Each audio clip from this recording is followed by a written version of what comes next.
Hello everyone, আসসালামু আলাইকুম। It's me Nasim জান্নাত। তো শুরুতে দেখতে পেয়েছেন খুবই একটা দারুণ গিফটের প্যাকেট আনবক্সিং করব আর সাথে আরও কিছু কথা বলব। তো ফার্স্টেই আমাকে ডেলিভারি ম্যান ফোন দিয়ে বলল যে, "আপা আপনার একটা পার্সেল আছে, কোথায় দিয়ে যাব?" তো আমি ভাবছি তারে বলতে ঠিকানা বলতে ভাবছিলাম যে কে আমাকে পার্সেল গিফট করলো। আমার নামে পার্সেল আসলো। আমি তো কোনো কিছুই অনলাইনে অর্ডার দিইনি। তো এটা ভাবতে ডেলিভারি ম্যান যথারীতি চলে আসলো। আসার পরে আমি রিসিভ করে দেখছিলাম কে দিছে। তো আনবক্সিং করতে আপনাদের একটা খুবই মানে পার্সেলের ভিতরে একটা চিরকুট ছিল, সেটাই পড়ে শুনে আনবক্সিং করতে সবথেকে চিরকুটটা অনেক ভালো লেগেছে যে আমাকে গিফটও করেছে।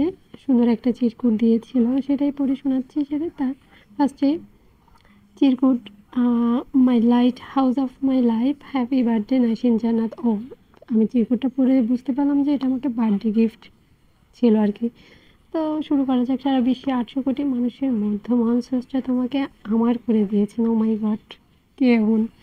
তারপর লেখা হয়েছে, আফ্রিকা মহাদেশে বয়ে চলা শান্ত ধারা নীল নদী মিলিত হয়েছে খরস্রোতা মিসিপি, যাই হোক। বাহ! এই যে, তো তারপরে স্রষ্টার স্ক্রিপ্ট সত্যি রহস্যময়, আসলেই।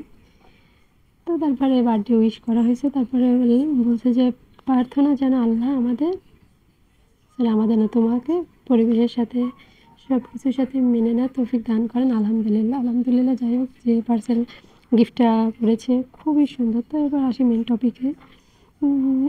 কে দিয়েছে আসলে তার নাম ছোট করে দেওয়া আছে, কিন্তু যাই হোক নামটা নাই বলি। তো এটা তো ফার্স্টেই বললাম যে বার্থডে গিফট ছিল। গিফটটা আসলে অনেক সুন্দর হয়েছে। প্রতিটা জিনিসই খুবই সুন্দর এবং শাড়ির কালারটাও মারাত্মক সুন্দর। প্রতিটা জিনিসই খুবই ভালো লাগছে।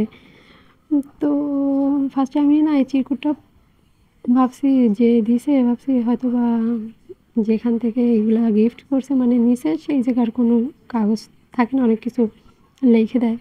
তো আমি ফার্স্টে খেয়াল করিনি। পরে যে আমি খুলতে আমি ভাবলাম যে দেখি তারা কি দিছে, হয়তোবা এই জিনিসপত্র সম্পর্কে কিছু লিখে দিছে। তো লিখে তখন বুঝতে পারলাম হ্যাঁ, যে এটা বার্থডের গিফট ছিল। তো গিফটটা আসলে অনেক সুন্দর হয়েছে। আর তাকে অবশ্যই অনেক থ্যাঙ্কস এত সুন্দর বার্থডে গিফট দেওয়ার জন্য, সারপ্রাইজ দেওয়ার জন্য। আর হ্যাঁ, জানি না কে দিয়েছে, তাকে আসলে অসংখ্য ধন্যবাদ। আর শেষে আরেকটা কথা বলব যে কে এমন সারপ্রাইজিং গিফট পেয়েছেন অজানা কারো কাছ থেকে? আর প্রতিটা জিনিসই মারাত্মক সুন্দর হয়েছে। তো সবাই ভালো থাকবেন। আল্লাহ হাফেজ। আর বলবেন কে এমন গিফট পেয়েছেন আ অপরিচিত কারো কাছ থেকে। তো সবাই ভালো থাকবেন। আল্লাহ হাফেজ।